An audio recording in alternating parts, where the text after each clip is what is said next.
Thursday edition of Liquid Lunch on Newsmax TV. I'm John Tobacco. That's our good friend John D. Domenico, in case you got confused and thought it was the president. No, we're not that big yet. But we are big today because we have the boss man himself, CEO of Newsmax, Chris Ruddy, joins us today. And Chris, thanks for finally joining us on Liquid Lunch. We appreciate it. I'm glad to be here. You have one of the best programs on Newsmax, so I had to be. Wow. And you even brought heavy guns here. Big guns. Yeah. He's my training wheels. You know what I'm saying? I say I'm the eye candy. If I can be the eye candy, but he does, he does all the hard work, the heavy lifting. He gives me all my notes. The women turn on to watch Frank. Of course. He's very intellectually stimulating. I'll give you that. But Chris, thanks for joining us. And your article yesterday, I kind of latched onto it. You wrote about on Newsmax, one of the leading conservative outlets and one of the fastest growing cable networks. And we talked earlier today about how Jeanine Pirro got caught on a hot mic saying that Fox won't let her come on. So we know that your efforts, long and arduous efforts, are coming to fruition now because Fox is banning their people from coming on. Look, they're clearly worried about us and probably programs like yours. More and more people are tuning in. There would be people typically watching Fox. But, there's a rule in a lot of these networks that and we've had various Fox hosts through the years that have come on Newsmax to talk about their books. But I guess they're a little more concerned now. And I think it's a good sign. Look, competition is good. I think the country is so big, we should not have one conservative-leaning channel. And Newsmax, the President Trump, just a week ago, tweeted out Wayne Root's show on Newsmax and told everybody to watch it.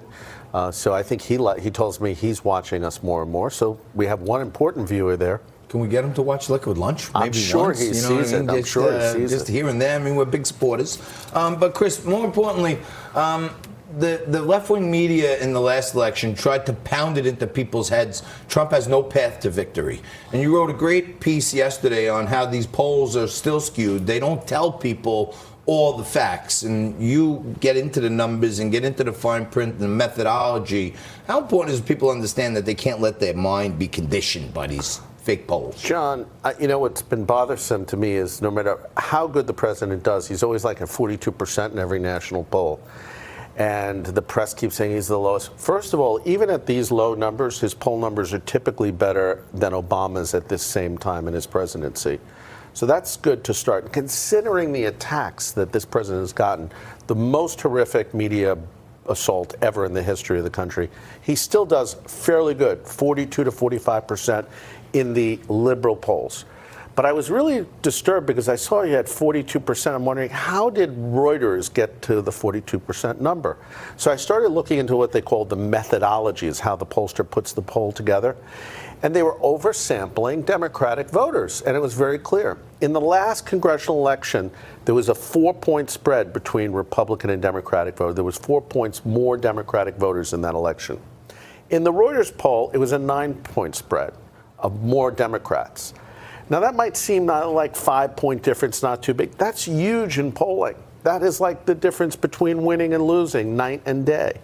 And so if they're using that type of methodology on a national poll, and the other thing is they keep saying these are registered voters. Well, not all registered voters vote.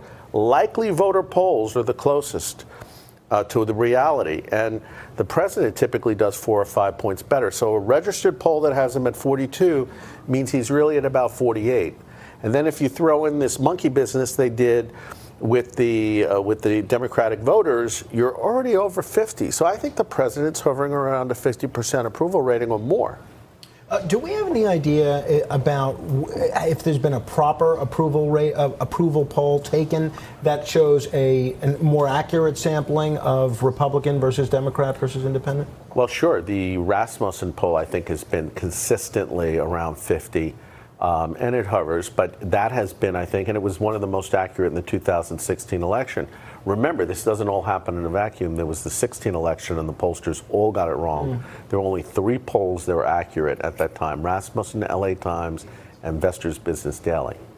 Yeah, and we had John McLaughlin on our old Sunday show, What's the Deal, right here on Newsmax. He's in Israel right now. He's going to join us next week. I thought McLaughlin had a good handle. His team had a good handle, and he was working with Trump. John is one of the president's pollsters, one of the best pollsters. And he's one of the people that have told me likely voter polls, you'll always see a surge for the president. Because think about it, Democratic voters are not as motivated to vote, and Republican voters tend to be. That's why we always do well in the off-election year in congressional elections. Because we work a little harder. Well, they're more diligent voters. Yeah, that's what I'm saying. These are the people that are likely to vote, not just who are registered. Republican voters will go and register. Democratic voters are registered because somebody was standing on the street corner and said, fill out this form. I mean, that's part of the phenomena, mass registration of people that the Democrats do.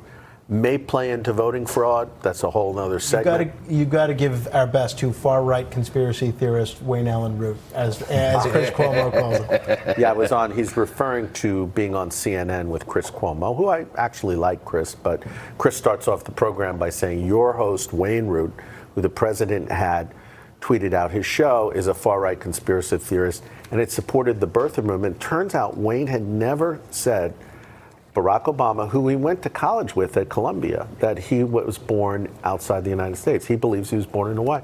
Where Chris got this information, I don't know. Wait till he asks you to defend John's comments. Well, yeah, he probably got that information right about the time he had 4 or 5 pina coladas and someone called him Fredo and he went berserko. You know, maybe he was impaired a little bit. I'll tell him I have some friends in Staten Island and that if he gives me a hard time next time, that he just might have to meet Johnny and Frankie. Yeah, Frankie and Johnny could pay him a visit. I'm happy to go down there and support my CEO. He's the capo de tutti capi of Newsmax and the head man and CEO of the fastest growing network, cable news network on television. And I say it all the time.